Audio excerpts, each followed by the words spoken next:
Pada abad ke-16 Masehi atau zaman kerajaan Hindu, datanglah 5 orang bersaudara ke Rantau Kederas, sekarang dikenal Pangkal Beloteng Desa Teluk Rendah Hulu, yaitu 1. Datuk Berdarah Putih, 2. Datuk Makam Rendah, 3. Datuk Makam Tinggi, 4. Datuk Calega, dan 5. Datuk Muara Suluk. Tujuan mereka ingin menyebarkan agama yang mereka anut atau agama Hindu. Saat itu masyarakat masih berpencar, belum merupakan kesatuan dan masih memakai sistem kelompok-kelompok yang saling bermusuhan. Mereka masih mempergunakan ilmu-ilmu batin atau ilmu hitam yang mengalahkan lawan atau musuh. Sebagai contoh, menjemur padi pada malam hari di bulan terang, memasang luka di atas bumbun, daging dimasak dalam kancah, kawah, bias melompat keluar, dan nasi ditanak tidak masak-masak. Artinya menantang, mencari lawan atau musuh.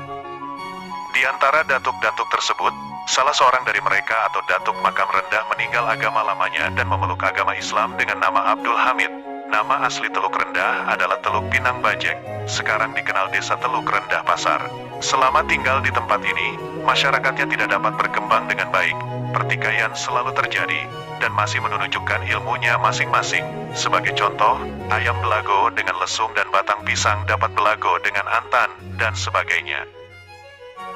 Karena kehidupan di sini tidak aman dan damai, maka pada abad ke-18 Masehi, tuo-tuo dan pemimpin kelompok secara mufakat ingin mencari tempat baru yang lebih aman. Dengan kata mufakat, mulai mencari tempat baru dengan cara menyusuri sungai Batanghari menggunakan perahu, sampan, bersama-sama dengan membawa seekor ayam sebagai pedoman atau petunjuk.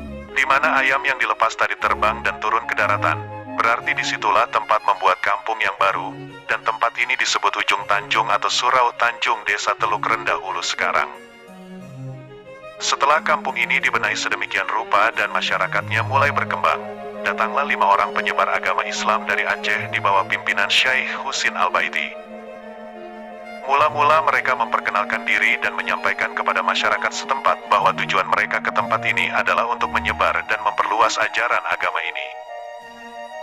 Kedatangan mereka langsung mendapat tempat di hati masyarakat dan ajaran ini mulai diajarkan dari rumah ke rumah secara sembunyi-sembunyi karena takut diketahui oleh tentara penjajah Belanda. Pada saat bersamaan datang pula Raja Sultan Taha Saifuddin dari Jambi ke daerah ini dan membuat benteng di Sungai Mangkuan, daerah Tanagaro, sekarang, maka agama Islam ini makin diperluas. Untuk menghimpun kekuatannya menghadapi tentara Belanda, maka didirikanlah Serikat Islam. Hampir semua tuo dusun Teluk Rendah bergabung menjadi Debalang Sultan Taha Saifuddin secara bahu-membahu melawan penjajahan Belanda. Di dalam dusun mulai dibenahi dengan membuat peraturan berdasarkan agama maupun adat istiadat.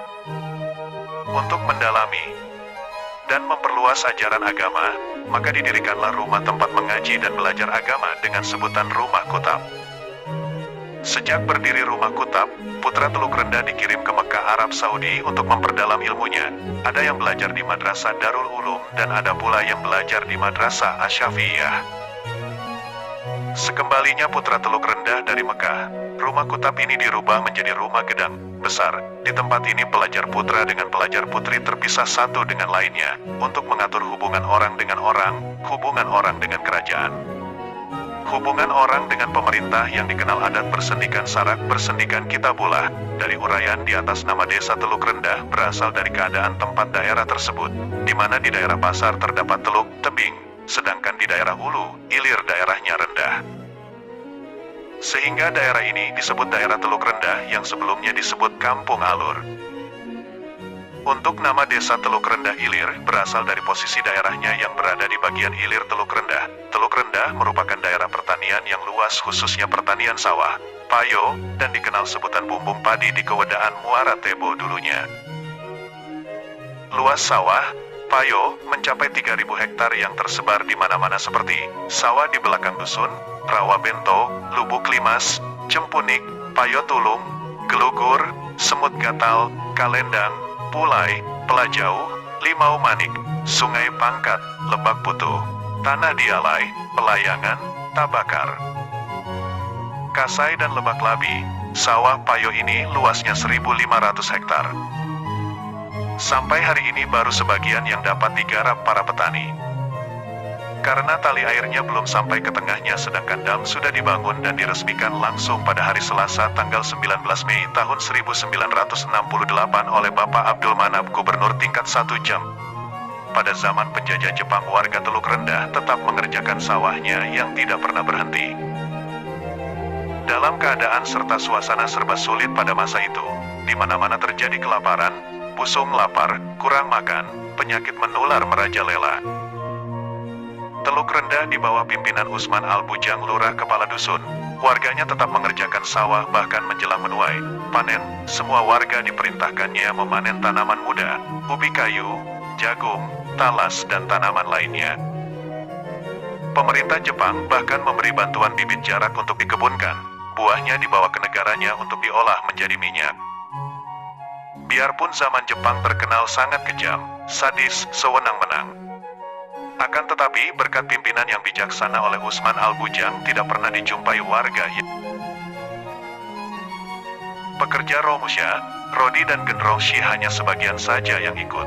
Apabila ketahuan warganya dibawa militer untuk bekerja, langsung menghadap Komandan Choda. Atas kepemimpinannya yang bijak dan bertanggung jawab, ia mendapat tanda jasa atau piagam penghargaan dari pemerintah Jepang berupa surat pujian dengan nama Depati Dusun Teluk Rendah tertanggal Snowa 20, Snogatu 8, Dambi Susetyo.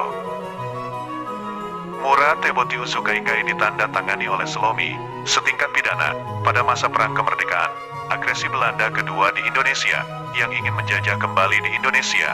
Para pejuang dan pemuda-pemuda ikut mengangkat senjata bersama pejuang kemerdekaan di bawah komando BKR, TKR, dan TP. Tidak ketinggalan warga Teluk Rendah bersama lurah kepala dusun Usman Al-Bujang. Para pejuang membuat markas di sini di bawah pimpinan 1. Letnan A. Hashim Alamlah, 2. Letnan Aziz Laros, 3. Letnan A. Aziz Pulungan dan Inspektur Polisi Ahuta Huruk dan lainnya. Selama bermarkas dari tahun 1948 sampai tahun 1949, ribuan pasukan pejuang kemerdekaan yang menjadi tanggung jawab seluruh lapisan masyarakat tidak ada diberkhianat seorang pun. Berkat kepemimpinan lurah kepala dusun, para pejuang merasa aman dan tidak ada keluhan dalam segala hal. Semua keperluan dan kepentingan bekal berperang selalu dipersiapkan semuanya. Keberhasilan ini tidak terlepas dari peran tokoh-tokoh masyarakat, alim ulama, cerdik pandai, pemuda dan lainnya seperti M. Abu Bakar Syaifuddin, M. Saleh Azhari, M. Agel, Mahidin dan tokoh tua yang banyak berjasa dalam membangun dusun Teluk Rendah. Untuk mengenang jasa dan pengorbanan warga ini, hari Jumat tanggal 2 Agustus tahun 1952 datang utusan Panglima TTR-2 Sriwijaya Palembang, pimpinan Operste M. Nawawi, dari Jambi Rasiden Inukartapati dan Operste Abunjani, dan tidak ketinggalan rombongan Bupati Merangin bersama Wedana Muara Tebo, serta pembesar-pembesar yang diundang. Kedatangan mereka untuk menyampaikan tanda penghargaan piagam tanda jasa kepada Usman Al-Bujang beserta warganya atas bantuan dan pengorbanan selama pasukan Cindor Mato berada di tempat ini. Piagam ini ditandatangan oleh Panglimanya Letkol Bambang Utoyo dan Gubernur Sumatera Selatan M. Isa. Di hadapan ribuan warga yang hadir, utusan dari Palembang berjanji membuatkan tugu kenang-kenangan di Dusun Teluk Rendah, akan tetapi sampai saat ini belum juga terwujud. Seterusnya pada tanggal 17 Agustus tahun 1958 Usman Al-Bujang mendapat tanda jasa dari pemerintah pusat berupa tanda setia lancana Perang Kemerdekaan Pertama dan tanda setia lancana Perang Kemerdekaan Kedua. Sebelum video sejarah singkat Kabupaten Tebo beserta nama-nama pejabat bupati dari masa ke masa, jangan lupa untuk subscribe.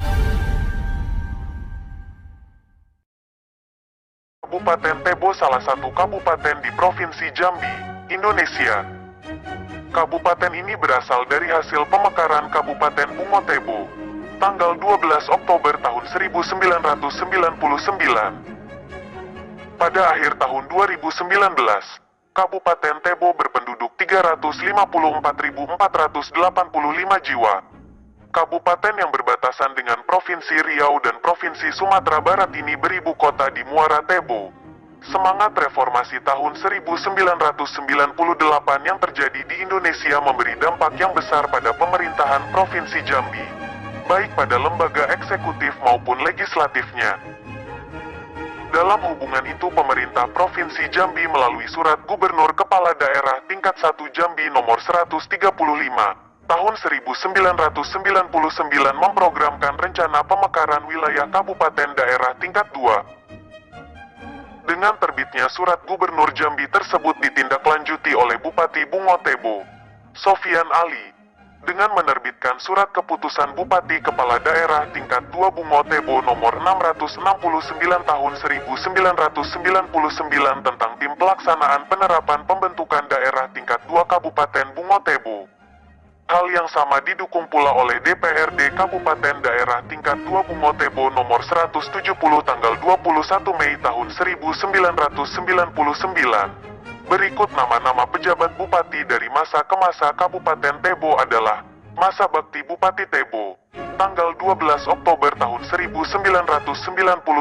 sampai 24 Mei tahun 2001. Majid Muas dilantik sebagai pejabat bupati Kabupaten Tebo oleh Menteri Dalam Negeri ad interim di Jakarta, tanggal 18 Oktober tahun 1999 dilaksanakan acara pengantar tugas Bupati Tebo oleh Gubernur Jambi yang diwakili Wakil Gubernur Hasyib Kalimuddin Syam, yang diselenggarakan di kantor Camat Muara Tebo pada tanggal 12 Oktober tahun 1999. Masa Bakti Bupati Tebo periode tahun 2001 sampai tahun 2006 pada tanggal 16 Desember tahun 2000 berdasarkan Surat Gubernur Jambi atas nama Presiden RI nomor 483 tahun 2000 sebanyak 30 orang anggota DPRD Kabupaten Tebo diambil sumpah atau janjinya oleh Ketua Pengadilan Negeri Muara Bungo, Sofyan Muhammad. Sidang pleno DPRD Kabupaten Tebo pada tanggal 9 Mei tahun 2001 memilih pasangan Majid Muas dan Helmi Abdullah sebagai Bupati dan Wakil Bupati Kabupaten Tebo untuk periode tahun 2001 sampai tahun 2006. Majid Muas dan Helmi Abdullah dilantik oleh Gubernur Jambi Zulkifli Nurdin atas nama Presiden pada tanggal 25 Mei tahun 2001. Masa Bakti Bupati Kabupaten Tebo periode tahun 2006 sampai tahun 2011 pemilihan Bupati dan Wakil Bupati untuk periode tahun 2006 sampai tahun 2011 dilaksanakan secara langsung oleh masyarakat sesuai dengan amanat Undang-Undang Nomor 23 Tahun 2004 tentang Pemerintahan Daerah. Pilkada secara langsung untuk pertama kalinya di Kabupaten Tebo dilaksanakan pada tanggal 25 April tahun 2006. Pelaksanaan pilkada tersebut dapat dilaksanakan dengan baik. Pada tanggal 12 Juni tahun 2006, pasangan Bupati dan Wakil Bupati Kabupaten Tebo terpilih, Majid Muas dan Sukandar, dilantik oleh Gubernur Jambi Zulkifli Nurdin atas nama Menteri Dalam Negeri di Aula Kantor DPRD Kabupaten Tebo.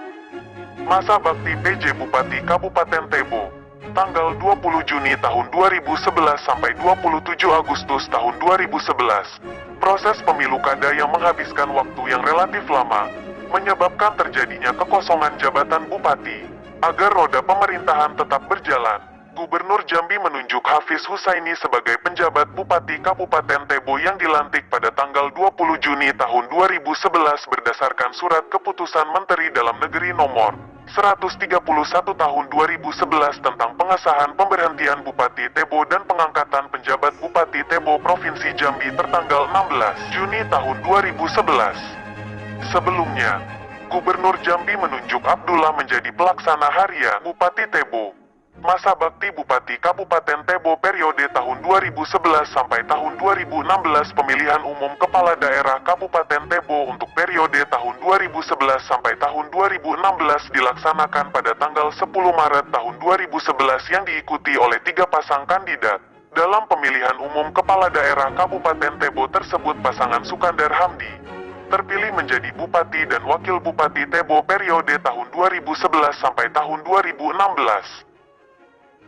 Dan dilanjutkan kembali di periode kedua Sukandar memimpin Kabupaten Tebo berpasangan dengan Wakil Syahlan periode 2016 sampai sekarang. Demikianlah sejarah singkat Kabupaten Tebo dengan pejabat bupatinya dari masa ke masa.